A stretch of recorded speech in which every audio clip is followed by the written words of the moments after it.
හොඳයි අපි දැන් කතා කරන්න යන්නේ මිනරල් නොවන ආවේනියට තියෙන තවත් එක කොටසක් ඒ කියන්නේ ඥාන ප්‍රතිපදේ ගැන. හරිද? මේක ටිකක් පොඩ්ඩක් විතර සංකීර්ණ කොටසක් ඒකින්ද ඔය කට්ටිය හොඳට අහගෙන ඉන්න මේක. හරිද?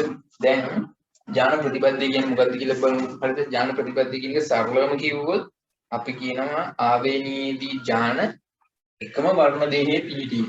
හරිද? ඒක තමයි සරලම විදිහට කියනවා. නැත්නම් අපිට තවත් කියන්න පුළුවන් වෙනස් ලක්ෂණ සඳහා කීත සපේන ඥාන එකම වර්ණ දෙහේ පිහිටීම කියලා. හරිද? දැන් අපි මෙහෙම හිතමුකෝ. දැන් අපේ සෛලය ගත්තාම සමජාත වර්ණ දෙහි යුගල් දැන් මිනිහ ගත්තාම සමජාත වර්ණ දෙහි යුගල් 23. හරිද? වර්ණ දෙහි 46යි මේ වගේ සමජාත වර්ණ දෙහි යුගල්. හරිද? මේක එක නම් මේක දෙක මේක තුන. හරිද? මේ වගේ එකිනෙකට ප්‍රමාණ වෙනස් ඒවා කියලා හිතමුකෝ. ප්‍රමාණ වෙනස් ඒවා තියෙනවා කීයද 23ක් තියෙනවා. හරිද? දැන් සාමාන්‍යයෙන් මිනිස්සෙක්ගේ සාමාන්‍යයෙන් ඒ කියන්නේ මිනිස්සෙක්ගේ සෛලයක අපි කියනවා ඥාන අවම වශයෙන් 2000ක් විතර. හරිද? ඥාන අවම වශයෙන් 2000ක් වගේ තියෙනවා. හැබැයි මේවා එකවර සක්‍රිය වෙන්නේ නැහැ. කොටසක් තමයි එක වෙලාවකට පෙන්වන්නේ එහෙම තියෙන්න පුළුවන්. හරිද? සාමාන්‍ය 2000ක් විතර තියෙනවා කියමුකෝ. හරිද? එතකොට දැන් මේ ඥාන 2000ක්. හරිද? ඥාන 2000ක් කියන්නේ ලොකු සංඛ්‍යාවක්නේ. හරිද? හැබැයි අපිට සමජාත වර්ණ දෙහි යුගල් කීයද තියෙන්නේ? අපිට 23යිනේ තියෙන්නේ. හරිද? දැන් අපි හිතමුකෝ මෙන්ඩල් කියපු විදිහට. හරිද? දැන් මෙන්ඩල්ගේ ශාකය ගත්තොත් මෙහෙමනේ ඒකේ ඥාන තිබ්බේ. හරිද? මෙහෙම ගමුකෝ දැන් මෙතන තියෙන මොකද්ද? උසට හේතු වෙන ඥාන. මේ වර්ණ දෙකේ කියලා තියෙන උසට හේතු වෙන ඥාන. ශාකය. හරිද? අපි T කියලා ගමුකෝ. T. දැන් මොන උස ශාකයක් තියෙනවා. හරිද? තව ඥානයක් තියෙනවා මෙතන අපි කියමුකෝ. මොකද්ද? මෙතන මෙන්ඩල් කියනවා. මොකද්ද පුෂ්ප වර්ණ. අපි කියමුකෝ RR කියලා. හරිද? රතු. හරිද? එතකොට තව එකක් අපි ගමු බීජවල ස්වභාවය. අපි කියමුකෝ බීජ මෙතන ඇවිල්ලා කහ පාට වගේ ගමුකෝ අපි කහ පාට කොළ පාට වගේ ගත්තොත් මෙතන Y වගේ දාගමුකෝ. හරිද? ඇලිල දෙක. හරිද? මෙහෙම තියෙනවා. දැන් ඔකට පේනවා මෙතන ඥාන තුනක් තියෙනවා. හරිද? මේ ඥාන තුනම සමජාත වර්ණ දෙකේ යුගල් තුනක තියෙන. කියන්නේ වෙන වෙනම තමයි පිටලා තියෙන්නේ. හරිද? දැන් වෙන වෙනම ඥාන පිටලා තියෙනකොට හරිද? මෙන්ඩල් කියන්නේ මෙහෙම තියනවා කියලා. හරිද? මෙහෙම තියෙනකොට දැන් අපි හිතමුකෝ දැන් උසනේ මුලින්ම කතා කරේ. අපි යමු උස ශාකය. හරිද? දැන් මේක උස කියලා ගමුකෝ. උස. හරිද? මේක ඇවිල්ලා පුෂ්ප වර්ණය කියලා ගමුකෝ. පුෂ්ප වර්ණය. හරිද? දැන් ඕ මේක තියෙනවා. හරිද? දැන් මම කියනවා මොකද්ද? උස ශාකය. හරිද? උස ඒ කියන්නේ උස රතු මල් තියෙන. උස රතු මල් තියෙන ශාකය. හරිද? කොහොමද මේක තියෙන්නේ? උස රතු මල් තියෙන ශාකය මෙන්න මේ වගේ කන්නේ තියෙන්නේ මෙතන. මෙන්න මේ වගේ එකක් තියෙන්නේ. උසට දාලා ඥානෙ තියෙනවා. මෙහෙම රතු මල් එක මෙහෙම. හරිද? මේ දෙක පිහිටලා තියෙන්නේ මේ ඥාන දෙකන්නේ මේ උසට දාලා ඥානෙ මේ මල් වල වර්ණයට දාලා. මේ දෙක පිහිටලා තියෙන්නේ සමජාත වර්ණ දෙක උගල් දෙකක. හරිද? ඒ කියන්නේ වෙන වෙනම පිහිටලා. හරිද? එතකොට දැන් මේක දැන් අපි කියන සුවාදීන සංරචනය වෙනවා කියලා. කියන්නේ මේක කියන වියුක්ත වෙනවා කියලා. හරිද? වියුක්ත වෙනකොට කිසිම ප්‍රශ්නයක් නැතුව මේක පුළුවන් නේ දැන්. බලන්න මේක වියුක්ත වෙනකොට හරිද? ජන්මණු හදන්න යන්නේ දැන්. හරිද? ජන්මණු හදන්න යනකොට මෙයා මේ T ඇලීලේ තියෙන මේ ඇලීලේ තියෙන මේ ඇලීලය මේ දෙන්නගේ ඕන කෙනෙක් එක්ක යන්න පුළුවන් නේ. මෙන්ඩල් කියන විදිහට. හරිද? එතකොට මේ දෙන්නගේ ඕන කෙනෙක් එක්ක යන්න පුළුවන්. T ආ මෙයාත් එක්ක ගියත් මේක හැදින්න මෙයාත් එක්ක ගියත් හැදින්න එක අපි එකයි කියලා ලියා. හරිද? හොඳයි මම මේක තවත් ටිකක් මෙවුවා හොඳට තේරෙන්න මේක සිම්පල් ආර් කියලා ගන්නම්. නැත්නම් සිම්පල් ආර්. හරිද? එතකොට මෙයා තව එක්කෙනෙක් එක්ක යන්න පුළුවන්. TR කිය මෙහෙම යනවා. හරිද? ඊට පස්සේ තව එකක් ගන්න දැන් අපි හිතමුකෝ මෙතන තියෙන සිම්පල් TLE මේකත් මේ දෙකත් එක්ක ඕන එකක් එක්ක යන්න පුළුවන්. හරිද? දැන් මම රවුන්ඩ් කරපුවාම මෙතන TLE කැපිටල් R එක යනවා. ආයි TLE සිම්පල් R එක. ඔක්කොම ජන්මණු 4යි 125 තමයි හම්බෙන්නේ. හරිද? එහෙම හදන්න පුළුවන්. හරිද? එතකොට දැන් ප්‍රශ්නයක් නැහැ ජන්මණු වලට 4ක් හැදුණා. හරිද? හැබැයි දැන් මිනිස්සෙගේ අපි ගත්තාම මිනිස්සෙගේ 20000ක් විතර තියෙනවනේ. හරිද? 20000ක් දැන් එතකොට සමජාත වර්ණ දෙකක් කීයක් ඕනේ? 20000ක් ඕනේ. එහෙම වෙන්න බෑනේ. 23යි තියෙන්නේ. එහෙනම් මේ 23 ඇතුලේ අපේ ඥාන 20000ම පැක් වෙලා තියෙන්න ඕනේ. හරිද? එහෙම වෙන්න නම් මොකද වෙන්නේ? මේ එක සමජාත වර්ණ දෙකක් කියලා තියෙන්නේ. මේකේ තියෙන්න ඕන ඥාන කීයද? ඥාන කීපයක් තියෙන්න ඕනේ. මේ කීපයක් කියන්නේ ගොඩක් තියෙන්න ඕනේ. හරිද? අපි නම් දල වශයෙන් ගමුකෝ මේකේ දාන තියෙනවා 1000ක්. ඒ වගේ ගානක් අපි හිතමුකෝ. ඒ වගේ තියෙනවා. හරිද? ඒ කියන්නේ මේ සමජාත වර්ණ දෙහි යුගලයේම මම මෙතනින් අදින්නම්. මෙන්න මෙහෙම අපි සමජාත වර්ණ දෙහි යුගලයක් ගත්තාම හරිද? ගත්තාම මෙතන තියෙන එක ජානය. අපි හිතමු උස කියලා. ඕන් TT. හරිද? ඊට පස්සේ මෙතන මේ වර්ණ දෙහි යුගලයේම මේකම බද්ධ වෙලා. ඒ කියන්නේ ඒකටම සෙට් වෙලා තියෙනවා තව ජානය. අපි ගමුකෝ අරක මේක කියන්නේ. ආර හරිද? වැඩි තව තියෙන්න පුළුවන්. තව යන්න තව තියෙන්න පුළුවන්. හරිද? අගත විනාමකෝ. වයි කිය. මෙහෙම තියෙන්න පුළුවන්. ඒ කියන්නේ එකම සමජාත වර්ණ දෙහි යුගලයේ හරිද විනාශ ලක්ෂණ වලට හේතු වෙන්නේ. මේ විනාශ ලක්ෂණ වලට හේතු වෙන්නේ. ලක්ෂණ තුනකට හේතු වෙන්නේ. හරිද? ලක්ෂණ තුනකට ඒ වගේ වෙනත් ලක්ෂණ වලට හේතු වෙන ඥාන එකම වර්ණ දෙහි පිහිටන්න පුළුවන්. මේ වගේ තිබ්බ මොකද වෙනම සමජාත වර්ණ දෙහි යුගල වල තිබ්බේ. මෙතන එකම සමජාත වර්ණ දෙහි යුගලේ තියෙන්නේ. හරිද? දැන් මෙහෙම වුණාම මොකද වෙන්නේ? අර ස්වාධීන සංරචනය කියන ක්‍රියාවලිය වෙන්නේ. හරිද? දැන් මේක අපි සම්පූර්ණ දැන් ස්වාධීන සංරචනය ක්‍රියාවලිය වෙන්නේ. හරිද? ඇයි වෙන්නේ නැත්තේ? දැන් ඔකට ඉතින් පේනවනේ. දැන් මේ වගේ. හරිද? දැන් එතකොට උස රතු මල් කියන ශාකේනේ මේ අපි ගත්තේ. මෙහෙම තිබ්බොත් සාමාන්‍ය විදිහට ආවොත් මෙහෙම තියෙන්නේ. හරිද? එතකොට ජන්මාන හතරක් යනවා. හරිද? දැන් මම ප්‍රතිබද්ධ වෙලා තියෙනකොට. හරිද? ප්‍රතිබද්ධ යටතේ තියෙන හරිද? ප්‍රතිබද්ධ යටතේ තියෙන උස රතු මල් කියලා ගහක් මේකක් තියෙනවා කියලා හිතමුකෝ අපි ගහක් කියලා ගමුකෝ. හරිද? උස රතු මල් තියෙන ගහ. හරිද? ඒකේ කොහොමද තියෙන්නේ? ඒකේ තියෙන්නේ මෙන්න මේ විදිහට. හරිද? මෙන්න මේ විදිහට තමයි ඒකේ තියෙන්නේ.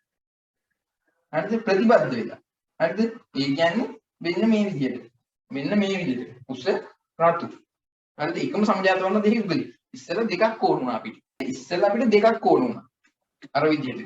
හරිද? දැන් එකම සමජාත වර්ණ දෙකක් උගලි අර ලක්ෂණ දෙකම තියෙනවා. හරිද? ගහ එකම. හරිද? උස රතුම. හැබැයි මෙතන ප්‍රතිබද්ධ වෙලා තියෙන්නේ. හරිද? මෙහෙම ආපුවම කොහොමද ජන්මන හැදෙන්නේ? දැන් ඕම් මේක වෙන් වෙලා යනවා. ජන්මන්සයිල වෙන් වෙලා යනවා. හරිද? වෙන් වෙලා යද්දි දැන් මේක එකට යනවා. හරිද? මේක තව එකට යනවා. එහෙම නෙවෙන්නේ. හරිද? එතකොට මෙතන දැන් මේක එකට ගියපුවම ජන්මන්සයිලයකට මේක එකට යනවා. මෙහෙම ගමු. මම මේ කටුවට ලියන්න. TR. හරිද? මේක එක ජන්මන්සයිලය. මේක ගැලවිලා අනිත් ජන්මන්සයිලයට. එතකොට අපිට එනවා සිම්පල්. හරිද? මේ ජන්මාණු දෙක විතරයි මෙතන හැදෙන්නේ. හරිද? දැන් උස රතු මල් අපි ඒකේ දැන් ඒකේ තියෙන්නේ මේ විදිහට. තේරුණාද? මෙහෙම තමයි ඒකේ තියෙන්නේ. දැන් කලින් එකේ ප්‍රවේලන්ස් තිබ්බේ මෙහෙමනේ. මේකේ තියෙන්නේ මෙහෙම. උස TT RR. මෙහෙම තමයි තියෙන්නේ. මේක ජන්මාණු වලට යනකොට මේක එකට යනවා. TR තව එකට මේක යනවා අනිත් එක ගැලවිලා වෙන එකට යනවා වෙන ජන්මානුවකට සිම්පල් දී සිම්පල්. හරිද? මෙතන අපි කැපිටල් R කියලා දාන්න ඕනේ. හරිද? එතකොට මෙන්න මේ විදිහට තමයි එන්නේ. හරිද? එතකොට මේ එක ජන්මානුවකට මේකෙන් එකක් ආවා කැපිටල් D කැපිටල් R කියන එක අනිත් ජන්මානුවකට මේක ආවා අනිත් ජන්මානුවකට මේ වර්ණ දෙක ආවා සිම්පල් D සිම්පල් R. දැන් දැක්කද මෙතන මොකද්ද තියෙන වෙනස? හරිද? දැන් මෙතන ප්‍රතිබද්ධයේ හින්දා. හරිද? මෙතන දැන් ප්‍රතිබද්ධයේ හින්දා හරිද? ස්වාධීන සංරචනයක් වුණාද? හරිද? ස්වාධීන වියුක්ත වුණාද? නෑනේ. ඇයි දැන් මෙතන තියෙන ඇලීලෙට හරිද? මෙතන තියෙන ඇලීලෙට ආයෙ මෙතන තියෙන වෙන කොහෙවත් තියෙන එකක් මෙහි තියෙන එකක් එක්ක යන්න විදිහක් නැහැ. හරිද? ඒකම සමජාත වර්ණ දෙහි වලේනේ. මේක ගැලවිලා අයින් වුණාට පස්සේ මේදී මේ ගැලවිලා අයින් වෙන්නේ. හරිද? මේක ගැලවිලා අයින් වෙලා මේ දෙකත් එක ගියා වගේ මේක ගැලවිලා අයින් වෙනවා. හරිද? අයින් වුණාට ඒකට යන්න වෙන එකක් නැහැ. පේනවද? හරිද? ඒකට යන්න වෙන එකක් නැහැ. මොකද රතු පාට කියන එකත් මේකෙමයි තියෙන්නේ. හරිද? ඒතකොට ඒක ගැලවිලා ආපුවාම රතු එකත් ඒත් එක්ක වෙනවා. හරිද? දැන් ඉස්සෙල්ලා වගේ රතු එක ඉස්සෙල්ලා මේකනේ තිබ්බේ. ඒතකොට මෙතන තියෙන එක මේකත් එක්ක සෙට් වෙලා යන්න උන ලක්ෂණේ පෙන්නන්නේ. හරිද? දැන් එහෙම ඕනේ නැහැ. මොකද එකම වර්ණ දෙකේ තමයි මේ දෙකම තියෙන්නේ. ප්‍රතිබද්ධ වෙලා. හරිද? ප්‍රතිබද්ධ වෙලා. ඒකින්ද මේක එකකට එනවා, මේක එකකට එනවා. හරිද? එතකොට අපිට හැදෙන්නේ ජන්මාණු වර්ග දෙක. 150 50 බලන්න ජන්මාන වර්ග දෙකයි හැදී. දැක්කද? ඉස්සෙල්ලා අපිට 100 ජන්මාන වර්ග 4ක් හැදුනා. අර කිව්වේ. දැන් අපිට හැදලා තියෙන්නේ ජන්මාන වර්ග දෙකයි. හරිද? අන්න ඒක තමයි. දැන් එතකොට මොකද වෙන්නේ?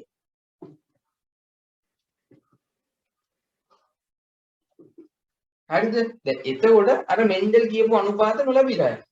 හරිද? දැන් ජන්මනු 4ක් හම්බුණා. දැන් ජන්මනු 4 දෙක හම්බෙන්නේ. කියන්නේ භාගි භාගි තමයි හම්බෙන්නේ. කලින් 4ෙන් හම්බුණා. දැන් භාගි භාගි හම්බෙන්නේ. දැක්කද අර අනුපාත වෙනස් වෙච්ච හැටි. හරිද? මේ ප්‍රතිපත්තියෙන් තමයි ගොඩක් මානව ලක්ෂණ යන්නේ. මොකද මේ ඥානවලට ඒ කියන්නේ ඥාන කීපයයි මේ කියන්නේ ඥාන වැඩි වුණාට වන දෙක කීපයයි තියෙන්නේ. ඉන්න ඒව පැක් කරලා තියෙන්න ඕනේ 20000. හරි පැක් කරලා තියෙන්න ඕනේ මේ 23 හරිද? ඒකින්ද තමයි මේ ප්‍රතිපද වෙලා තමයි ඒක යන්නේ. මේ ප්‍රතිපදයේ කියන එක ඔයකට තේරුණා. ඒ කියන්නේ මොකද්ද මෙතන මුලින්ම අයිඩියා එක ගන්න මම මේක කිව්වේ ප්‍රතිපදයේ අපි පස්සේ මුන් කතා කරමු. ප්‍රතිපදයේ කියන එකට තේරුණා කොහොමද ඥාන පිටිචන්න ඕනේ කියලා. හරිද? එතකොට ජන්මාන වෙනකොට අනුපාත වෙනස් විදියට අනුපාත වෙනස් වෙන විදියට දැන් තේරුණා නේද? හරි. දැන් අපි බලමු. ඒකට ප්‍රතිපදයේ යටතේ අපි දැන් පරණ විෂය නිර්දේශයට දෙන සම්පූර්ණ ප්‍රතිපදය අසම්පූර්ණ ප්‍රතිපදය කියලා දෙකක් තියෙනවා. හරිද? ඒ කියන්නේ දැන් ඌර්ණේ වෙනකොට පොඩි සිද්ධියක් වෙන අවතාරණේ කියලා ඒක අනුව තමයි මේ දෙක වෙන්නේ. හරිද? දැන් ඔකට නව නිර්දේශයටදී අර ප්‍රතිපදයකින් සම්පූර්ණ ප්‍රතිපදයට තේම කතා කරන්න ගිහලා පස්සේ පොඩ්ඩක් නිකන් හඳුන්වා දෙනවා මොකද්ද අසම්පූර්ණ. ඒ කියන්නේ අර අවතාරණයේ ක්‍රියාවලිය. හරිද? දැන් මෙතන අපි එතකොට සම්පූර්ණ ප්‍රතිපදය ගැනම කතා කරමු. ඒ කියන්නේ මොකද්ද ප්‍රතිපදය කියලා ගත්තාම හරිද? ඒකට මම ඒ කියන්නේ අර්ථ දැක්වීම ගත්තොත් සමජාත වර්ණ දෙහ වල අඩංගු ඥාන පූර්ණ ලෙස ස්වාධීන සංවචනයේ නොවි. දැක්කම දැන් මෙතන පූර්ණ ලෙස ස්වාධීන සංවචනයේ වුණාද? හරිද? මෙතන ගත්තාම හරිද? මේ විදිහට තිබ්බොත් ඥාන හරිද? එකම එකේ තිබ්බොත් පූර්ණ විදිහට ස්වාධීන සංවචනයේ වෙන්න බෑ.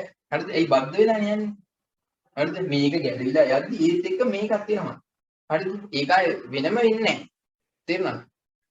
පූර්ණ ලෙස ස්වාධීන සංවර්ධනයේ නොවි වර්ණ දෙකක අඩංගු ඥාන සියල්ලම එක් ජන්මානුවක් වෙත ගමන් දිවි. දැන් කලින් එක ගත්තොත් කලින් එකේ මේ වගේ ගොඩාක් එන්න පුළුවන්. හරිද? දැන් මේ වගේ තව තියෙන්න පුළුවන්. කියන්නේ මේ වගේ තුනකට තිබ්බොත් හරිද? මේවා වෙන වෙනම යන්න පුළුවන්. ඒ කියන්නේ මෙයා මෙයාත් එක්ක සෙට්ලා මෙයාත් එක්ක යන්න පුළුවන්. මෙයා මෙයාත් එක්ක සෙට්ලා මෙයාත් එක්ක යන්න පුළුවන්. එහෙම යන්න පුළුවන්. හැබැයි දැන් මේ වගේ එකකදී මේ වගේ තුනම එකට තියෙනකොට එහෙම යන්න බෑ. එකක් ගලවිලා එකට යනවා අනිත් එක ගලවිලා තව එකට යනවා. ජන්මානු දෙකයි හැදෙන්නේ. හරිද? එතකොට එකම ජන්මානු ඇතුලේ මේ ගොඩාක් ඒවා තියෙන්න පුළුවන්. මේ මැද්දෙන් ගොඩක් ඥාන වලට දාලා ඒවා තියෙන්න පුළුවන්. හරිනේ. ඔයාලට තේරුණානේ. ජන්මානු වර්ග ගන්න 4යිනේ. මෙතන හැද ජන්මානු වර්ග ගන්න 2යිනේ. එතකොට අර ජන්මානු ගන්න අඩු වීමෙන් හින්දා අර ප්‍රවේණි අර සංකලනයේ එකට එකතු වෙලා සංකලනයක් ඇතිවෙනකොට ඇති වෙන්න පුළුවන්. දැන් මේ වගේ උස රතු මල් ගහකුයි තව උස රතු මල් ගහකුයි මුහුම් කරමු. හරිද? ජන්මානු වර්ග 4යි ජන්මානු වර්ග 4යින් සෙට් වෙන්නේ. එතකොට 50කුගේ 4යි 4යි තමයි සෙට් වෙලා තියෙන්නේ. හරිද? එතකොට ඇති වෙන්න පුළුවන් රූපානුදර්ශ ප්‍රතිදර්ශ ගන්න වැඩි. හරිද? දැන් මෙතන ජන්මානු දෙකයි යදී. හරිද? දැන් මේ දෙක හාවෙච්ච ගමන්ම දෙමව්පිය ජාතකෙමයි ආයෙත් අපිට හම්බෙන්නේ. මේක මුහුම් වෙච්ච ගමන්. එතකොට ප්‍රවේණ විවිධත්වයට අඩු වෙනවා මෙතන. හොඳයි අපි මේ දැන් මේ ප්‍රතිපදයේ කියන එක තවත් තහවුරු වෙන්න අපි මුහුන් දෙකක් සංසන්දනාත්මකව කතා කරලා බලමු. හොඳයි මම දැන් කතා කරන්න යන්නේ මොකද්ද? අලු පැහැති දේහයක් සහ දිගු පැහැති දිගු පියාපත්තිය. හරිද? දැන් අලු පැහැති තමයි මේක ප්‍රධාන ඇලීලේ. කියන්නේ අලු තමයි ප්‍රමුඛ ලක්ෂණය වෙන්නේ. එතකොට අලු පැහැති ඇලීලේ දාලා කැපිටල් G එහෙනම් සිම්පල් G දෙකක් ආවොත් මොකද වෙන්නේ? කළු පාට වර්ණයක් පෙන්නයි. හරිද? පියාපත් ගත්තොත් දිගු පියාපත් වලට දාලා ප්‍රමුඛ ඇලීලේ තමයි L. එහෙනම් සිම්පල් L දෙකක් આવොත් අවශිෂ්ට පියාපත්. හරිද? ඒ ටික ඔයගොල්ලෝ දන්නවනේ කොහොමද එන්නේ කියලා. හරිද? ඊට පස්සේ මොහොම තමයි දිගු දේහයේ දිගු පියාපත්. හරිද? එහෙම තියෙන සතෙකුයි හරිද මැස්සෙක් කියලා ගමු. එහෙම තියෙන මැස්සෙකුයි කළු පැහැති දේහයකුයි අවශිෂ්ට පියාපත්. හරිද? කළු පැහැති දේහයේ අවශිෂ්ට පියාපත් තියෙන දෙන්නෙකුයි මුහුම් කරනවා. හරිද? මේ තියෙන දෙන්නේ ප්‍රවේණ දර්ශ දෙක. මේ දෙකම ප්‍රමුඛයි දෙකම නිල් නැහැ. හරිද? අලු පැහැති දේහයේ දිගු පියාපත් කළු පැහැති දේහයේ අවශිෂ්ට පියාපත්. හරිද? එතකොට මේ ඇඳලා තියෙන්නේ මොකද්ද? මේ තමයි ඒ කට්ටියගේ සෛලයේ නියස්ටැබ්ල තියෙන්න පුළුවන් වර්ණ දේහ ආකාරය. ඒ වර්ණ දේහ වල ඒ ඥාන පිහිටලා තියෙන පුළුවන් ආකාරය තමයි මේ වට ඇඳලා තියෙන්නේ. හරිද? තවත් හොඳට අයිඩියා එකක් ගන්න. හරිද? මේ එක සමජාත වර්ණ දේහ යුගලයක තියෙනවා. මොකද්ද? අලු පැහැති. දැන් අපි මේ කතා කරන්නේ ස්වාධීන තාම ප්‍රතිපත්තිය ගැන ඇවිල්ලා නැහැ. හරිද? ප්‍රතිපත්තියට තියෙන මේ දැන් මේ මොහොම වෙන්න යන්නේ ස්වාධීන සංරක්ෂණයට තියුණොත් කොහොමද වෙන්නේ? ඒ කියන්නේ මේ විදිහට උනොත් කොහොමද වෙන්නේ සාමාන්‍ය විදිහට? මෙන්ඩර් කියන විදිහට උනොත් කොහොමද වෙන්නේ කියලා කතා කරන්නේ. හරිද? මේ විදිහට කතා කරනවා මේක ප්‍රතිපද වෙලා තියෙන බෑ වෙන වෙනම සමජාත වර්ණ දේහ යුගල දෙකක තමයි මේ ඥාන දෙක තියෙන්නේ. හරිද? ඒ ඥාන දෙකන්නේ අලු පැහැති දේහයට දාලා ඥාන එක දිගු පැහැති පියාපත් කියන එකට දාලා තව ඥානයක්. හරිද? ඒ ඥාන දෙකම වෙන් වෙනව තමයි දැන් යන්නේ. හරිද? ඊට පස්සේ ඊළඟ එකේදී එන්න පුළුවන් ජන්මානු දෙකම ලියලා තියෙනවා. මේක දැන් මේකේ මේ ඇලීලියත් එක්ක මේ දෙකේ ඕන එකක් යන්න පුළුවන් කියන්නේ මෙන්ඩල් කියන්නේ. හරිද? එහෙනම් ජීත් එක මේ ලියපුවාම ජීත් එක මේක කියත් කැපිටල් G එල් හම්බෙන්නේ. ජීත් එක මේක කියත් කැපිටල් G කැපිටල් L හම්බෙන්නේ. එහෙනම් එකම ජන්මානු වර්ගය තමයි හම්බෙන්නේ 100%. හරිද? ඒකෙත් මේ ප්‍රවේණි ඒ කියන්නේ වර්ණ දේහේ කොහොමද ඒක පිළිතන ආකාරය ඒක කොහොමද එන්නේ කියන එකත් මෙතන මම ඇඳලා පෙන්නලා තියෙනවා. ඒ කියන්නේ මෙන්න මේ වර්ණ දේහ මේ සමජාත වර්ණ දේහය වලේ මේ සමජාත මේ වර්ණ දේහය කියන්නේ මම ඒකෝ කියාගේ මේ වර්ණ දේහය මේ දෙකෙන් ඕන එකක් එක්ක යන්න පුළුවන්. මේක මෙයත් එක්ක ගියත් ඉන්නේ මේක මෙයත් එක්ක ගියත් ඉන්නේ මේක. හරිද? ඒක තමයි මේ උගටට රූපෙත් ඇඳලා පැහැදිලි කරලා තියෙන්නේ. හරිද? මෙතනත් ඒ වගේ තමයි. හරිද? මෙතන මේ G මේ L එක ගියත් කොහොම කරත් එන්නේ මෙන්න මේ ජන්මාන වර්ගය විතරයි. 100% කියන්නේ එකම ජන්මාන වර්ගය තමයි එන්නේ. හරිද? ස්වාධීන සංරචනයේ යටතේ වෙලා ඒක වුණාම. හරිද? එතකොට ඒකෙම අර වර්ණ දේහේ පිහිටීමත් එක්කත් මම අඳලා තියෙනවා. කොහොමද? දැන් මේ දෙකෙන් මේ වර්ණ දේහේ ස්වාධීන සංරචනයේ යටතේ වුණාම මේක එක්කත් යන්න පුළුවන් මේක එක්කත් යන්න පුළුවන්. හරිද? දෙකෙම එකනේ හම්බෙන්නේ. ආ දෙකක් ලියන්න ඕනේ නැහැ නේද? මේ එන්න පුළුවන් ජන්මානු ලියලා තියෙනවා. හරිද? ඊට පස්සේ මේ ජන්මානු දෙක හා වෙනවා. ආ වුණාම ලැබෙනවා අපිට ප්‍රජනිත. ප්‍රජනිතය මොකද්ද? Capital G simple G capital L simple L. ඒ ඇලි සෙට් එක තමයි තියෙන්නේ. හරිද? අලු පැහැති දේහය සමග දිගු පියාපත් තියෙන සතෙක් අපිට හම් වෙනවා. හරිද? එතකොට අර මැන්ඩෙක්ලි දුගංග මොහොමෙන් පොඩ්ඩක් බලන්න මේත් එක්ක මේ ඒ වගේම තමයි මේක. හරිද? 100%. හරිද? එතකොට ඒකෙ එන්න පුළුවන් ඒ සතාගේ න්‍යෂ්ටියේ මේ ඥාන පිළිලා තියෙන ආකාරය තමයි මේ තියෙන්නේ. හරිද? එතකොට මෙතන G තියෙනවා මෙතන L මෙතන සිම්පල් G තියෙන්නේ. හොඳද? මෙතන කැපිටල් G තියෙනවා මෙතන සිම්පල් G තියෙනවා. මෙතන ඥානේ මේකේ තියෙනවා කැපිටල් L තියෙනවා මෙතන සිම්පල් L තියෙනවා. හරිද? දැන් බලන්න මේ දෙක වෙනස් නේද? මේක දෙමාපිය දල. මේ තියෙන්නේ ප්‍රජනිත. සෝරි මෙතන තිබි කැපිටල් G මැලිල දෙක. දැන් මෙතන කැපිටල් G එක ඇලිලයක් එක්ක තියෙන වර්ණ දෙකක් තමයි සෙට්ලා. මේ දෙක අනිත් වර්ණ දෙක. හරිද? ඒ වගේ තමයි මේ සංකල්පනේ මේකේ තියෙන්නේ. හරිද? මම දැන් මේ වර්ණ දෙකත් එක්ක මේ ඇඳගෙන යන්නේ ඔය ගැටියට ප්‍රතිබද්ධ කියන එක තේරුම් ගන්න පුළුවන් වෙයි. ඒතකොට දැන් මේක තමයි F එක පරම්පරාව. හරිද? හොඳ අපි දැන් කතා කරන්නේ ඉස්සෙල්ලා ලැබුණ අපිට F එකේ ශාකය. හරිද? දැන් පරීක්ෂා මොහොමකට ලක් කරන්න යන්නේ. හරිද? ඒ කියන්නේ නිලීන සමීප ඥාන දෙකක් තියෙන එකක් එක්ක මොහොම් කරන්න යන්නේ. ඒ කියන්නේ අපිට ඉස්සෙල්ලා ලැබුණේ අලු පැහැති දේහය දිගු පියාපත් කියන සත්වයා. දැන් අපි කළු පැහැති දේහය අවශිෂ්ට පියාපත් කියන සත්‍යයත් එක්ක අපි මොහොමක් කරන්න යන්නේ. හොඳද? එතකොට දැන් හොඳට බලන්න මෙතන. හරිද? මෙතන මම මේ ඥාන සංකල්ප වෙනම සමජාත වර්ණ ඒ කියන්නේ ඥාන දෙකක් තියෙනවා. ඒ ඥාන දෙක වෙනම සමජාත වර්ණ දේහකල් දෙකක තියෙන විදිය තමයි මේ ඇඳලා තියෙන්නේ. එතනත් ඒ විදිහට තමයි ඇඳලා තියෙන්නේ. හරිද? ඒතකොට දැන් මේකෙන් එන ජන්මාන සෙට් එක තමයි මම මේ G දෙක කියලා දාලා එතනින් ලියලා තියෙන්නේ. හරිද? මේවා කොට කලින් ඉගෙනගෙන තියෙන දා වැඩි විස්තර කරන්න යන්නේ නැහැ. ඒකට 125 ගානේ හම් වෙනවා. හරිද? මෙතනින් එන්න පුළුවන් එකම ජන්මාන වර්ගයේ ස්වාධීන සංරචනය වෙලා එන්න පුළුවන් එකම ජන්මාන වර්ගය. හරිද? ඒකට 100 කියලා ලියලා දෙන්න. හරිද? මේක මෙයත් එක්ක ගියත් මේක ඉන්නේ මේක මෙයා මෙයත් එක්ක ගියත් මේක ඉන්නේ. ඕකත් එක්ක මාරු වෙලා ගියත් මේක විතරයි එන්නේ. හරිද? දැන් මේ ස්වාධීන සංරචනය වෙන හින්දා තමයි මේ වගේ හතරක් ඇදෙන්නේ. හරිද? එතකොට මේ ජන්මානු වල අර ඥානවලට දාලා ඇලීල වර්ණ දේහවල පිහිටන ආකාරය මම මෙතන රූප සටහනේ මේවත් කියලා තියෙනවා. හරිද? මේ ජන්මානුවේ වර්ණ දේහවල ඇලීල දෙක පිහිටන ආකාරය තමයි මේ කියලා තියෙන්නේ. වෙනම වර්ණ දේහ දෙකක හරිද? වර්ණ දේහ දෙකක එලා තියෙනවා. මෙතන දැන් සමජාත වර්ණ දෙක යුගලක් තිබ්බනේ. හරිද? සමජාත වර්ණ දෙක යුගලෙන් ජන්මානුවට එකයි එන්නේ. හරිද? මෙතනිනුත් එකයි එන්නේ. අරනේ තේරුණානේ ඒක නේද? ඊට පස්සේ ඒවා දැන් මේක මෙයත් එක්ක හා වෙනවා. හරිද? ඒ මේ මොහොමනේ යන්නේ. ඒකට මෙතනින් එන ජන්මාන මේවත් එක්ක තමයි හා වෙන්නේ. මේ තියෙන මෙතනින් එන ජන්මාන සෙට් එක මේකත් එක්ක හා වෙනවා. මෙයා මෙයත් එක්ක හා වුණොත් මේක හම් වෙනවා. මෙයා මෙයත් එක්ක හා වුණොත් මේක හම් වෙනවා. මෙයා මෙයත් එක්ක හා වුණාම මේක හම් වෙනවා.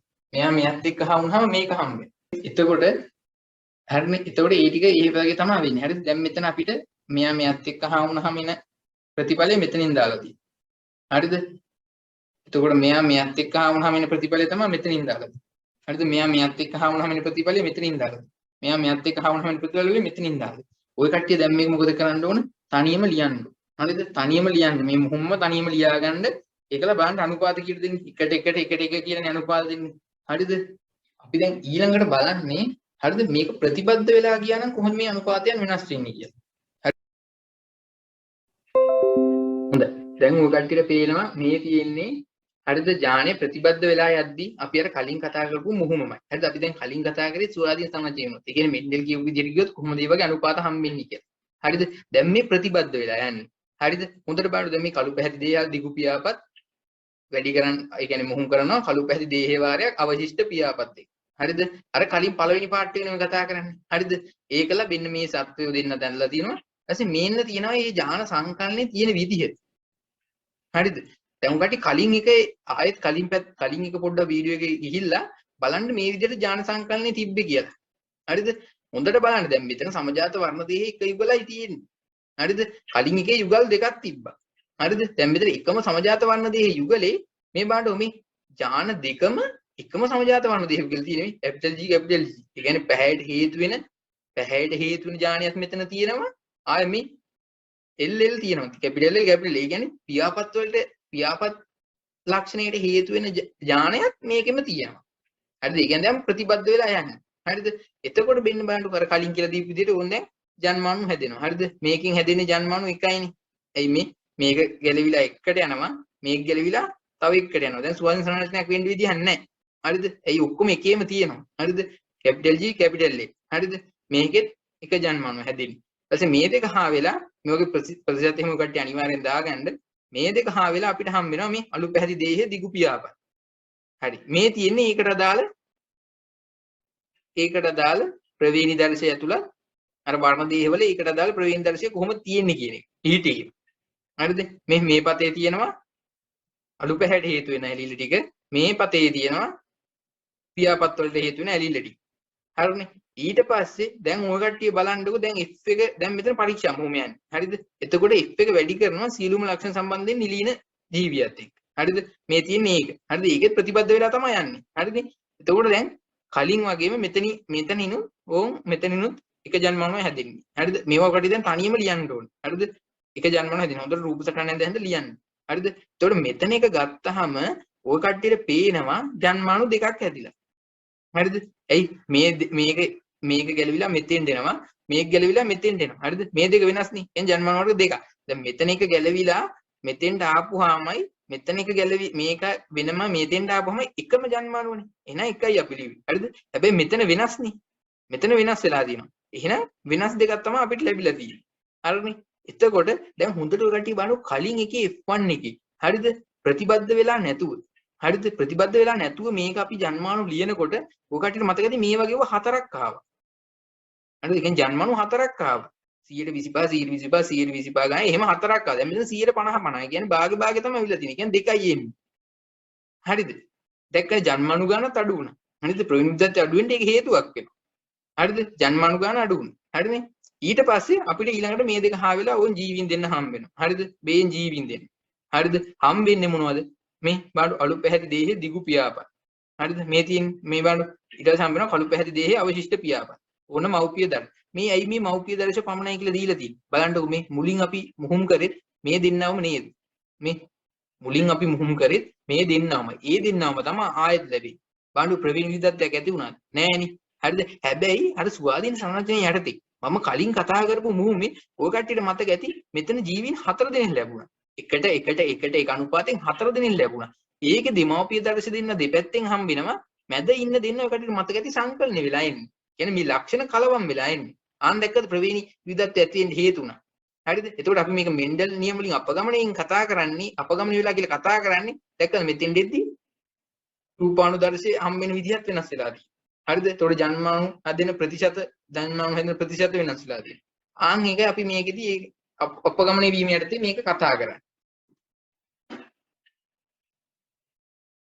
හරි දැන් අපි කිව්වා මෙතන මොකද්ද මෙතන ඉස්සලා අපි කතා කරද්දී F එකේදී හරිද මෙතන දැන් මේ ජන්මාණු හැදෙනකොට ජන්මාණු දෙකයි හැදෙන්න පුළුවන් කිව්වනේ හරිද දැන් කලින් අර ස්වාධීන සංරචනයේ යටතේ ඒ කියන්නේ සාමාන්‍ය විදිහට වුණොත් අර මෙන්ඩල්ගේ මොහොම වගේ වුණොත් මෙතන ජන්මාණු 4ක් හැදෙනවා හැබැයි ප්‍රතිබද්ධ වෙලා ගියපුවම ජන්මාණු දෙකයි හැදෙන්නේ හැබැයි මේ ප්‍රතිබද්ධ වෙලා ආවත් ජන්මාණු 4ක් හැදෙන්න පුළුවන් ක්‍රමයක් තියෙනවා හරිද ඒක පොඩ්ඩක් විශේෂ අවස්ථාවක් වගේ හරිද ඒ අවස්ථාවට අපි කියනවා දැන් මේ ජන්මාණු හැදෙන්නේ මොකද්ද ජන්මාණු ශෛල වෙලනේ දැන් ජන්මාණු හැදෙන්නේ ප්‍රජනක පද්ධතිය ආශ්‍රිත වෙන්නේ හරිද එතකොට මොකද වෙන්නේ අණු ගුණණයෙන් තමයි මේ ජන්මාණු හැදෙන්නේ හරිද? පටික දැන්ට තියෙන තියෙන. ඒතකොට මේ ඕනනේ ජන්මණු හැදෙනකොට හරිද වෙන්න පුළුවන් සිද්ධියක් ඔය කට්ටිය පළවෙනි පාඩමේ ඉගෙනගෙන තියෙනවා. ඒ තමයි මොකද වෙන්න පුළුවන්නේ මේකෙදි අවතරණය වෙන්න පුළුවන්. ඒ කියන්නේ මන්සල් හැදිලා අවතරණය වෙන්න පුළුවන්. හරිද?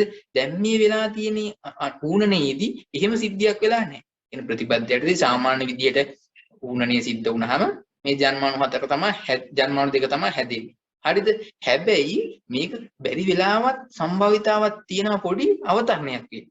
හරිද? අවතරණයක් වුණොත් ජන්මාණු හතරක් හැදෙනවා. දැන් අපි බලමු අවතරණයක් වුණොත් ජන්මාණු හතරක් හැදෙන්නේ කොහොමද කියලා. හරිද? අරකෙම ප්‍රවේණී දර්ශනය තමයි මම මේ දීලා තියෙන්නේ. හරිද? අලු පැහැති දෙහි දිගු පියාපත් තියෙන කෙනාගේ F1 එකේදී අපිට සෙට් වෙච්ච එක්කනාගේ ජාන් සෙට් එක කොහොමද මේ ප්‍රතිපදේවි පිළිట్లా තියෙන්නේ කියලා. හරිද? දැන් කලින් එකේ මේකේ එකට ගියා මේකේ එකට ගියා ජන්මාණු දෙකයි හැදුනේ. දැන් මම කියන්නේ කොහොමද ජන්මාණු හතරක් හැදෙන මේ විශේෂ අවස්ථාව සිද්ධ වෙන්නේ. කියන්නේ අවතරණය වෙන වෙලාවට මොකද වෙන්නේ? හරිද? දැන් ඔයගොල්ලෝ දන්නවා වර්ණ දේහය ද්විකරණය වෙනවා. හරිද? එතකොට ඒ කට්ටියට සමානම වර්ණ දේහය සංශ්ලේෂණය කරගන්න. හරිද? ඒක අපි මෙහෙම නිකන් ඇති වුණා කියලා හිතමුකෝ. මෙතනින් මෙහෙම එකක් ඇති වුණා. තව එකක් මෙතනින් මෙහෙම එකක් ඇති වුණා. හරිද? දෙන්නම Tamanට සමාන තව දෙකක් සංශ්ලේෂණය කරගත්තා. හරිද? දැන් මම මේක තමයි මේ මෙතන ඇඳලා තියෙන්නේ. හරිද? මේක මෙතනේ වර්ණ දේහ සංශ්ලේෂණය කරගත්ත දෙකත් එක්ක තමයි මේ ඇඳලා තියෙන්නේ. හරිද? මේ පේනවනේ මේ තියෙන්නේ මේ තියෙන්නේ මේක. හරිද? ප්‍රධාන එක තමයි මේ තියෙන්නේ. හරිද? මේ තියෙන්නේ ප්‍රධාන එක කියමු මේ තියෙන්නේ සංශ්ලේෂණය කරගත්තේ. හරිද? මේ පැත්තේ මේ තියෙන්නේ ප්‍රධානයි. හරිද? බඩු ජානවල ඇලිලි එහෙම එක සමානයි. හරිද?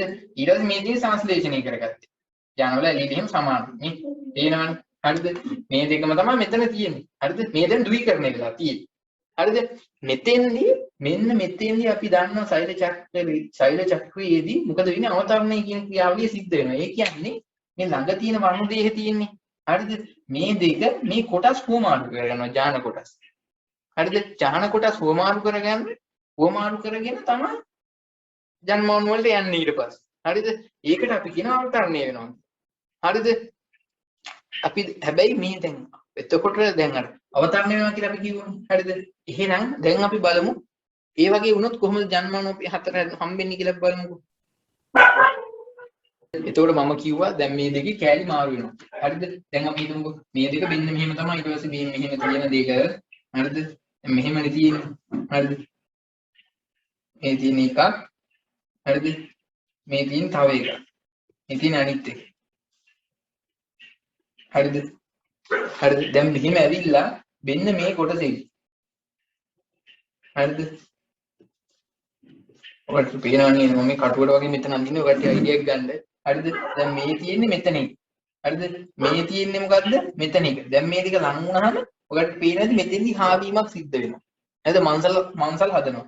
හරිද? ඊට පස්සේ මෙතෙන්දි මේවා කැඩිලා මේ කොටස් දෙක මාරු වෙනවා. ඒ කියන්නේ මේකෙන් තියෙන මේ කැල්ල තියෙන්නේ. ඒක ජොයින් වෙනවා මේකට. හරිද? දැන් මේකෙන් ආපු මේ කැල්ල තියෙන්නේ. ඒක ජොයින් වෙනවා මේකට. හරිද? මෙන්න මෙහෙම. හරිද? එතකොට දෙක කෑලි දෙක මාරුණා. හරිද? එතකොට මොකද වෙන්නේ? කෑලි දෙක මාරුනහම මෙතන කෑලි දෙක තමයි මේ මාරු වෙන්නේ. හරිද? මේක ගිහින් මෙතෙන්ද සෙට් වෙනවා. හරිද? එතකොට මොකද වෙන්නේ? එතන කැපිටල් G නේ තිබ්බේ. ඒක මෙතෙන්ද යනවා. හරිද? මෙතන තිබ්බේ සිම්පල් G නේ. ඒ කොටස මේකට සෙට් වෙනවා. මෙතෙන්ද සෙට් වෙනවා. හරිද? එතකොට මේක සිම්පල් G වෙනවා. අර කෑලි දෙක මාරුණාද? අන්න දැක්කද? දැන් බලන්න ඊට පස්සේ දැන් මේක ඔන්න ජන්මාණු වලට යනවා. හරිද?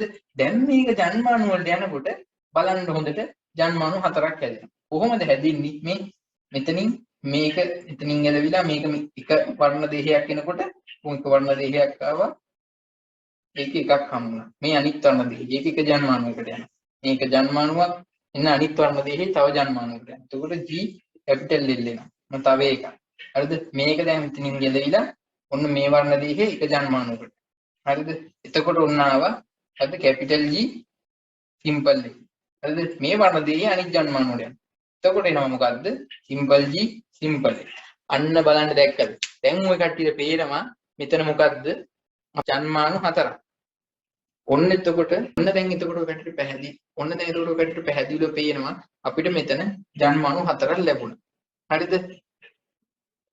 හොඳයි. මෙන්න මේ රූප සටහන හොඳට බලන්නකො. හරිද? දැන් මේ රූප සටහනේත් ඔය කට්ටියට පේනවා ඇති මේක හොඳට අධ්‍යයනය කරන්න.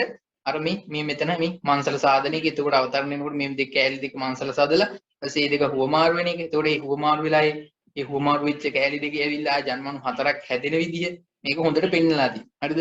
මේ ඒ වගේ දෙකක් මුහුන් වෙනකොට හැදෙන ජන්මණු සෙට් එක තමයි පේන්නේ. දැන් කලින් මේ මංසල් හැදුවේ නැත්තම් හරිද? මේ ජන්මාණු දෙක විතරයි එන්නේ. මේ ජන්මාණුවයි විතරයි එන්නේ. හරිද? දැන් මේ මංසල් හදපු ඉඳලා තව ජන්මාණු දෙකක් මෙතෙන්ට ඇඩ් වෙලා තියෙනවා. ප්‍රතිපදයේදීත් ජන්මාණු හතරක් හැදෙන්න පුළුවන්. ඒ හැදෙන්න පුළුවන් මොන වෙලාවකටද? විශේෂ අවස්ථාවක ඒ තමයි අනුණනේ වෙනකොට ඌණනේ වෙන අවස්ථාවේදී ඌණන විභාජනයේ වෙන අවස්ථාවේදී අවතරණය සිද්ධ වෙලා මංසල් හැදිලා මේ කොටස් හුවමාරු වුණ ගමන්ම ජන්මාණු හතරක් හැදෙන්න පුළුවන්. හරිද? එතකොට එහෙම හැදෙන්න පුළුවන්. හරි. එතකොට අහන්න පුළුවන් දැන් කාට හරි එහෙනම් අර අපි ඉස්සෙල්ලා කිව්ව ප්‍රතිපදයේදී අවතරණය දැන් ප්‍රතිපදයේ වෙනකොට අපි කිව්වා මොකද්ද මේ ඇති වෙන මේ විවිධත්වය ප්‍රවේණ විවිධත්වය අඩු වෙනවා. හරිද? දැන් කාට හරි අහන්න පුළුවන් එහෙනම් අර මෙන්ඩල් කියපු විදිහට ස්වාධීන සංයෝජනය වෙනකොටත් ජන්මාණු හතරක් හැදුනා. මේ දැනුත් ජන්මාණු හතරක් හැදෙනවා. එහෙනම් කොහොමද මේ ප්‍රවේණ විවිධත්වය වෙනස් වෙන්නේ නැත්තේ? ඒ කියන්නේ ප්‍රවේණ විවිධත්වය එහෙනම් ඒ කියන්නේ නියතයිද කියන්නේ. එහෙම වෙන්න විදියක් නැහැ. ඇයි? දැන් මේකෙත් ඒ හතරම එනවා. දැන් මේ විදිහට ගිහිල්ලා දැන් මේ විදිහට ප්‍රතිපදයේ යටතේ වුණත් අවතරණය වෙලා අර මොහොම අපි ආයෙත් කරොත් එන්නේ අර මෙන්ඩල් කියපු විදිහට තමයි අනුපාතය. හරිද? මෙන්ඩල් කියපු විදිහ සෙට් එකම තමයි එන්නේ. හරිද? හැබැයි දැන් අපි කිව්වනේ කලින් එහෙම වෙන්න බෑ කියලා. හරිද? එහෙම වෙන්න බැරි ඇයි දන්නවද? දැන් මේ ඌණන විභාජනය වෙන වෙලාවේ මේ අවතරණය වෙනවා කියන එක බොහොම සුළු ප්‍රතිශතයක් වෙන්නේ. හරිද? ඔය කට්ටිය හිතන්නකෝ දැන් ඕන් දැන් සෛල 100ක්. හරිද? ප්‍රධාන සෛල 100ක් විභාජනය වෙනවා කියලා. හරිද? ඒ කියන්නේ දැන් සෛල චක්‍රේ සෛල 100ක් ඕම් මේ වැඩේ දීගෙන යනවා. හරිද? ජන්මාණු හදනවාද? හරිද? ජන්මාණු හදනවා. සෛල 100ක් ජන්මාණු හදන්න යනවා. හරිද? එතකොට මේ සෛල 100න් 100ට 5ක් වගේ ගොඩාක් පොඩි ප්‍රතිශතයක් තමයි වෙන්නේ අවතරණය කියන ක්‍රියාවලිය සිද්ධ වෙන්නේ. හරිද? එතකොට මේ 100ක් තියෙන එකෙන් 5ක තමයි මේ ජන්මාණු හතරම හැදෙන්නේ. හරිද? ඊටු 95ෙම ජන්මාණු මේ දෙක විතරයි හැදෙන්නේ. අර ප්‍රතිබද්ධයට තියෙන ප්‍රධාන දෙක විතරයි හැදෙන්නේ. අනිත් දෙක හැදෙන්නේ නැහැ. හරිද? අර 5ක විතරයි හතරම හැදෙන්නේ. හැබැයි දැන් මෙන්ඩල් කියන විදිහට අරගේ සාමාන්‍ය විදිහට ස්වාධීන සංරචනයෙන් වුණාම මේ 100ක් තිබ්බනම් ඒ 100ම මේ ජන්මාණු හතරම දෙනවා. හරිද? හැබැයි ප්‍රතිබද්ධයට තියෙන සුළු ප්‍රතිශතයක් තමයි ඔය විශේෂ ක්‍රියාවලිය සිද්ධ වෙන්නේ. ඒකට සුළු ප්‍රතිශතයක් තමයි මෙන්න මේ විශේෂ ජන්මාණු දෙක දෙන්නේ. හරිද? එතකොට මේ ජන්මාණු දෙක තමයි බහුතරය ලැබෙන්නේ. හරිද? ඒකින්ද තමයි ප්‍රවේණ විවිධත්වය අඩු වෙනවා කියන ක්‍රියාවලිය සිද්ධ වෙන්නේ.